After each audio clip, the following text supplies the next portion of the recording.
This is Perspectivas Latinas, a community service of CAN TV. I'm Juan Carlos Hernandez. You can see and experience the multiple flavors of Latino culture at the 31st Chicago Latino Film Festival. Our guests, Pepe Vargas and Alejandro Riera, are here to discuss the festival and what has made it a centerpiece of Chicago's culture. Welcome to both of you. Thank you. Thank you for having us. Good to see you again. Yeah, it's good to see you. So, 31st time, and it's our third time together. So, tell us, Pepe, how you feel about this great accomplishment, and then we'll move to you, Alejandro. I mean, I feel great. It's an opportunity to really feel great, look good. The springtime helps. We have worked very diligently. It's a lot of work. It's evident, and it's very evident. And sometimes people ask me the same question: how do I feel, or how is it? I feel good because I'm dealing with something that is relevant, is really important, plays a role in the city. We are, and I truly believe we are making a difference. We are transforming. We are dealing with the stereotypes that they must disappear. And so we're working with a weapon that is extremely effective. It is because through this we can touch people's hearts and imaginations, and certainly change their mentality and the perception that they have about Latinos. We are giving an array of cultural values that they can really digest. And once they do that, that is where respect is. They had no other alternative to other than respecting us and accepting us. And there's a lot of people who go beyond that. They admire us. Right. That I think it's a huge plus, and that makes me really happy. I'm doing something that really is relevant, important, and is making a difference. Most definitely. Alejandro, welcome back again. Thank you. He said a word that's, I think, key, and it certainly came out to me as I was reviewing some of these trailers. Admiration. Is that something you hope moviegoers take from the film festival? More than admiration and appreciation for what's coming out of Latin American, Spain, and Portugal today. I mean, we are celebrating the festival at a moment when Latin American cinema had such a great impact at two major festivals, the Berlin Film Festival and the Guadalajara Film Festival. If you look, at least 4 of the major awards at the Berlin International Film Festival went to Latin American films, which is unprecedented at any international competition, any international film festival. Wow. And that to me is a testament to the vitality of Latin American cinema, of the vitality of the cinema that's coming out of the Latino diaspora. So more than anything else, what I expect the public to get out of this film, of these 120 plus films that we're showing, is an appreciation for a cinema that still, within the mainstream film critic community, is going virtually ignored. Wow. So, and one of the, I guess, figures that I think has been ignored here in U.S. Teaching of history is Bolivar, and he is the central figure in the first trailer we're going to watch today. Pepe, could you tell us about this trailer we're going to watch, please? Same thing happened with Cervantes. Everyone is familiar with Shakespeare, but Cervantes. Right. I mean, we have figures. Bolivar is, I mean, it's the biggest thing because he was a man ahead of his time, a dreamer. Definitely. He did not fantasize, he fought for. And make a difference. And we still claim that to be the right way to move on. And the film is a depiction of his life, which wasn't easy. He was a rich guy from the colonial times and rebelled against, similar to Washington and his people at the time. So, and he became, and he was able to put everything together and really gain the independence of several Latin American countries. Right. And the film, that's what he does. Go on the battle scenes and the acting, and it's just a spectacular, epic piece. Yeah, it looks beautiful, like a beautiful film. It's a beautiful film. It's meaningful, historical, it's extremely relevant. There are a lot of films that have been made about Bolivar, TV series as well, but this compresses and makes it enjoyable, and then you learn. The one thing that I found is that it is unpretentious. You really watch this film and start feeling connected to a figure that we grew up sort of admiring without really knowing who he was. Right. Now that's something that we get out of the theater, we get a sense of a human being who was having problems, adversaries, and he fought, and then he did not see his dream being accomplished. Right. And yeah, his dream was for La Gran Colombia, right? the big Gran Colombia, yeah. Right. Which is still, is not accomplished, but it's an ideal that we fight for, that we dream and work for, trying to get this country united. Okay, so let's take a look at that trailer right now.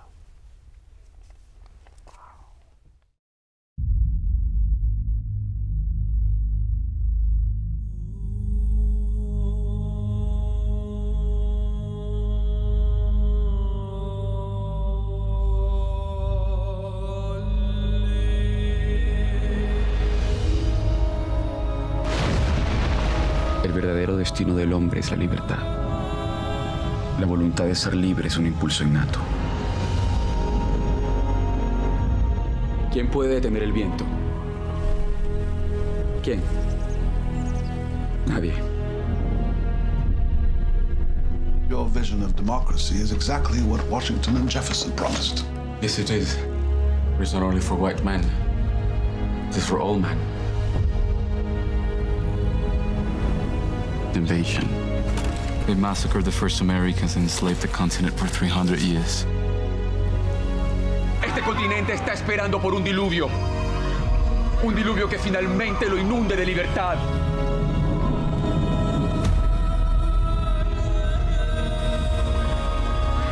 Y ese diluvio comienza hoy. Ese diluvio comienza hoy. Hoy proclamamos la Gran República Americana de Colombia. We do expect soldiers from all over the world to join us.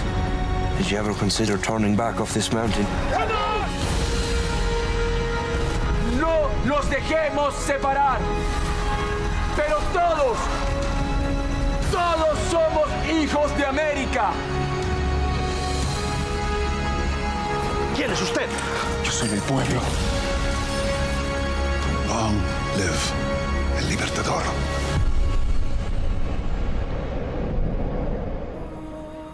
My dream of a single union continues. Not to conquer, to liberate.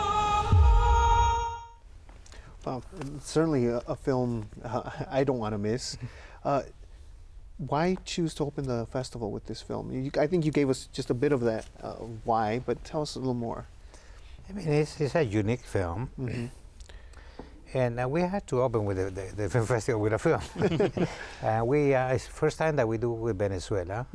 We had done Mexico, Argentina, Colombia, Spain, Puerto Rico, Brazil. And this will be the first time and find an appropriate film. There are other 4 Venezuelan films. But given the matters that the film touches, I think it's relevant, and we certainly wanted to highlight. And it's shown again the following day. We want as many people to see this because, again, it's beautiful, it's meaningful, and it's historically relevant. Most definitely. Now, I mean, this is it's somewhat, well, it is connected to this. What other, because you say it over, you've said it repeatedly to me, and I think it's a point of, a very personal point with you, Pepe. Why do you think other Latinos have not been portrayed, or what would you like to see portrayed more about Latinos in film? I think it's our responsibility to do that ourselves in every form and shape of life.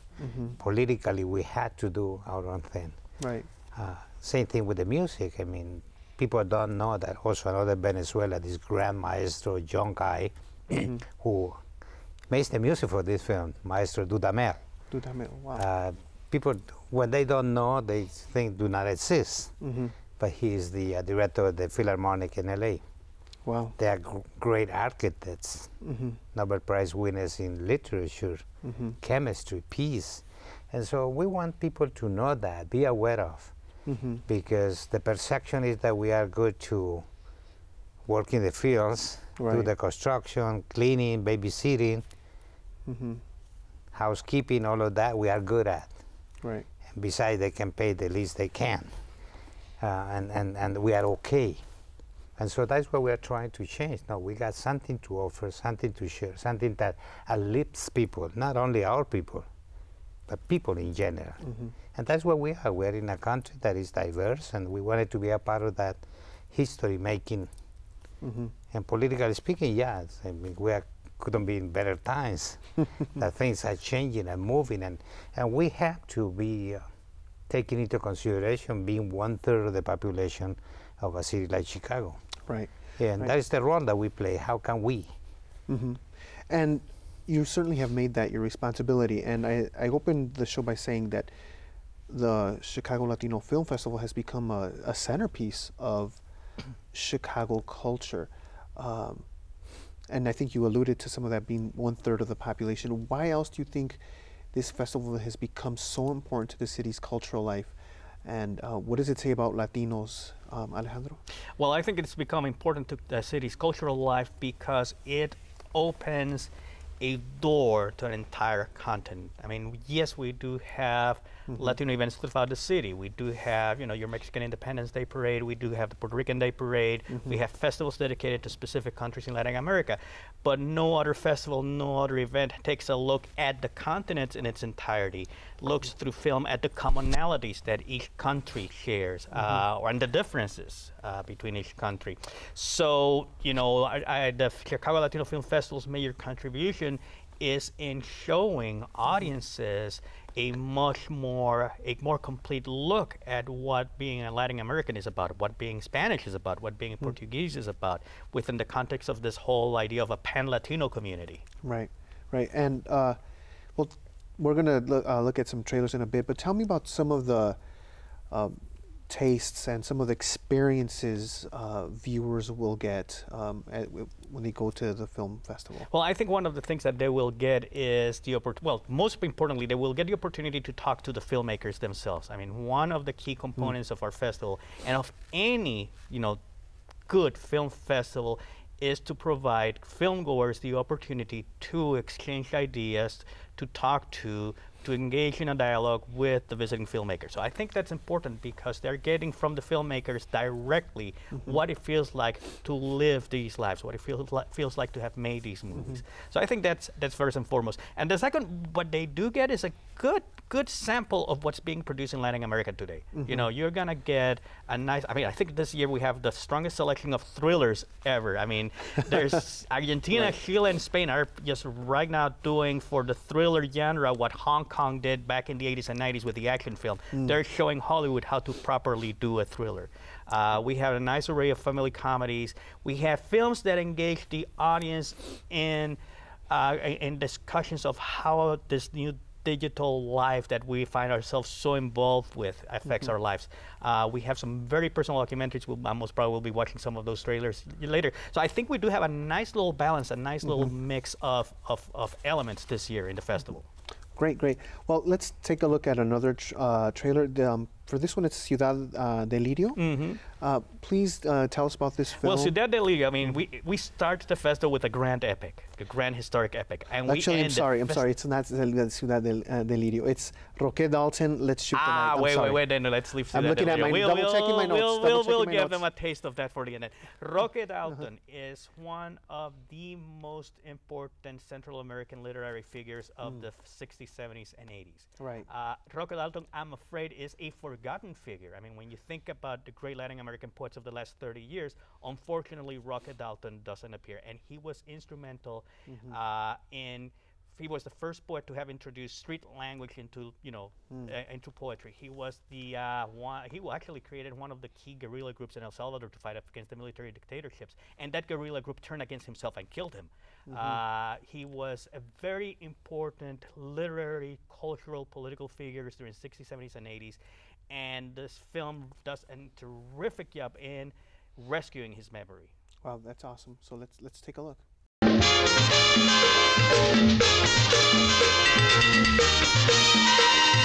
los que ampliaron el canal de Panamá. Los sembradores de maíz en plena selva extranjera. Los que murieron de paludismo en el infierno de las bananeras. Ver obras de Roquedato es un delito.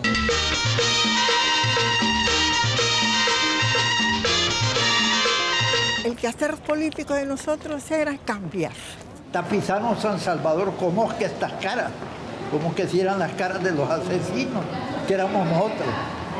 Y por cierto, no habíamos salido tan feos, ¿no? Y las muchachas decían que qué bonitos los asesinos. Si Roque firmaba admitiendo que había recibido entrenamiento, inmediatamente el Departamento de Estado ordena la invasión, porque aquí está la prueba, miren, estos hombres están subvirtiendo la democracia, y Roque hubiera sido señalado como el delator. Entonces Roque no se prestó a eso, estaba esperando que lo mataran cuando vino el terremoto. Dejando su familia, dejando sus hijos, sacrificándolo todo, fue a dar su vida. Cuando sepas que he muerto, no pronuncies mi nombre. Desde la oscura tierra vendría por tu voz.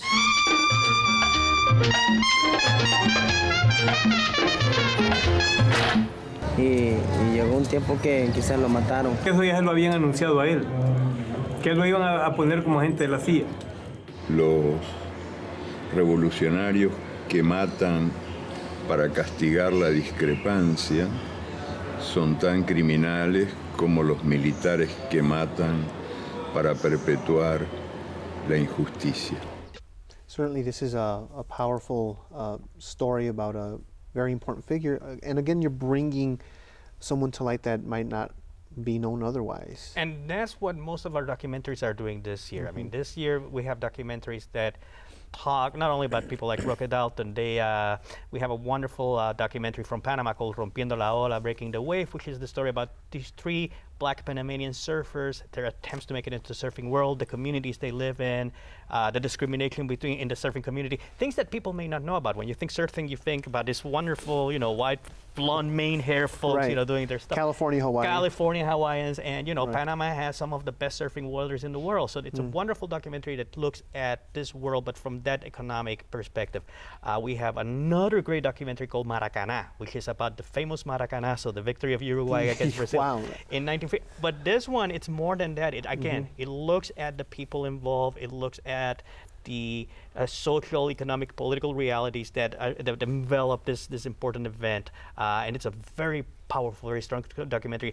All of our documentaries, we have about 13 documentaries, they tell stories from people's perspectives. And through the perspectives, we have a better sense of the issues, we better have a better sense of the politics, of the social dilemmas that these countries face. What about, are there any local documentaries or U.S. produced documentaries? Most of them are shorts. We do have a couple of U.S. produced documentaries. We have The Hand That Feeds. That's a story about this group of undocumented immigrants who decide to become unionized in New York City. It could have been in Chicago as well. Yeah, it had there's the local relevance. It has a local relevance. There's another USA documentary. It escapes my mind. We have a second USA documentary which is really good. We have a short made in Chicago about the filmmaker followed her mother taking care of her father. They've been divorced for 30 years. Her father is suffering from Alzheimer's, and the question she asked to the father film is, why, after all this time, you've been divorced from him for over 30 years, why are you giving up your time to take care of him? So it looks at those very personal issues. That's a wonderful documentary. It's among our shorts. The Hand That Feeds is just a terrific documentary as well. Okay, we're going to look at our final trailer for the day, The House at the End of Time. Now, scary. What would you, scary thriller? What genre would you place this film in? Horror. Horror? Yeah. When I watched that film, I said, wow, I can't believe it's really the first time I've seen this kind of film coming out of Latin America. So well done, and really so scary, and beautifully cinematographic speaking is a great piece of work. But then how it is put together that really takes you and makes you hold in there and be scared. It's well done, first time director. It's a big surprise. Wow. Wow. Yeah. Awesome. So let's take a look at that trailer right now.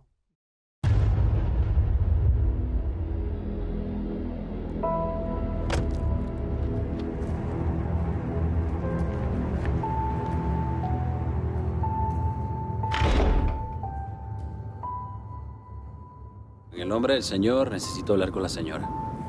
Mire que esa señora lo que necesita es ayuda, yo. Se está volviendo loca.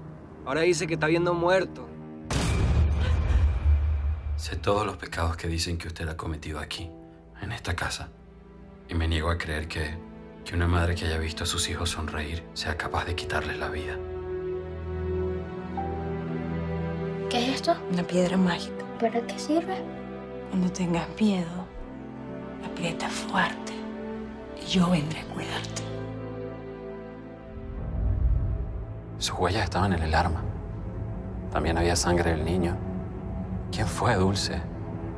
Fue la casa.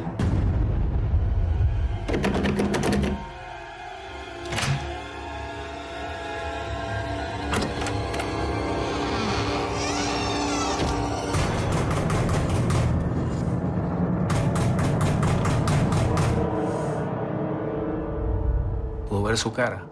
No vi nada. Mami, yo sí la vi. Ella habló conmigo. ¿Tú me quieres decir qué carajo es lo que está pasando? Dime, pues. Aquí pasa algo. Algo maldito.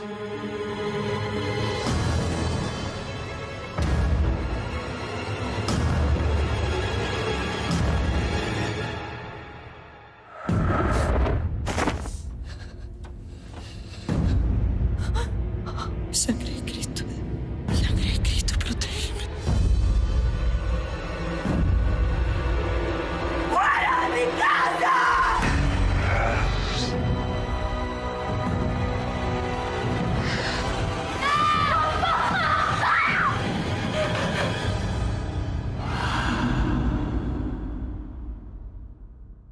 No tengas miedo, ven. Yo te cuido. That certainly looks like a great film. Not something necessarily in my taste. I try to avoid those movies that make me anxious about things, but... Pues it's my case. It's not my personal taste now. Right. But when I look at this film, it really has all the elements. And when you look at any horror film from Hollywood, it's different. Because the other one is made up to respond to scare people. This has elements of reality, that it could happen. And it's there, it's in the real thing, real people having this kind of drama. Right, and you said it's not my kind of thing, but certainly there are films for everyone in this film festival. Well, that I take care of that, because since day one, I had made sure that the festival is not a reflection of my taste. I take into consideration what people would like to, and the merit of the film. We are here, we are kind of a bridge. Right. Through this, the film has to cross. And we take seriously the expectation that we have built with the audience. What would they like to see? What if we don't put this film? What will they be deprived of? So that kind of thing. So I put my taste aside. I enjoy the comments. I learned a great deal with documentaries.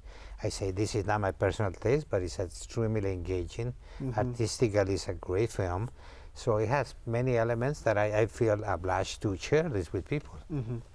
And talking about different tastes and different films for different folks, what do you have for, where can we actually, first question, where can we go see the films? And yeah, tell me that.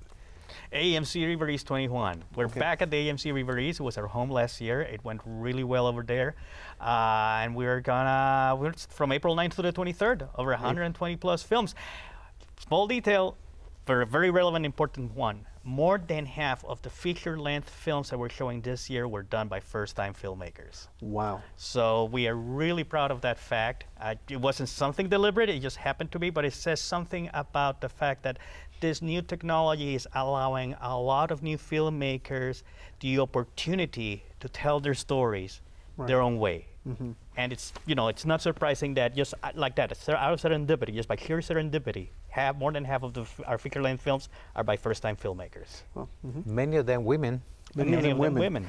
Yeah, women directors. Yeah. Well, and it's still rare to see. Yeah. Even here in the United States, it's rare to see women directors having such a large platform.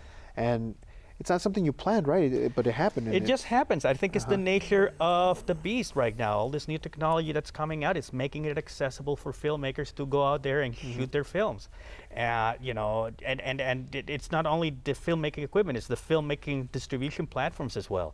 You know, they have all these new opportunities now to show their films, you know, whether through a festival, whether through Vimeo, online, what have you. Right.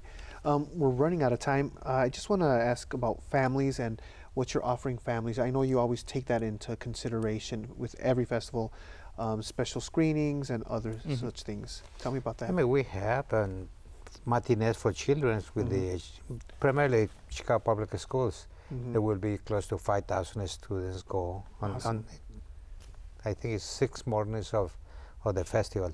It's prearranged, a lot of that, but also the matinees, 3 on Saturdays and Sundays. We look for something that is appropriate for the entire family. And so the good comedies, family film, that they really can go out there and have fun. Different than any Hollywood film that people go and it's just sex, dirty language and all of that. No, we take care of that, but giving the opportunity for people to come, enjoy, have fun, and learn something, and really be as a family.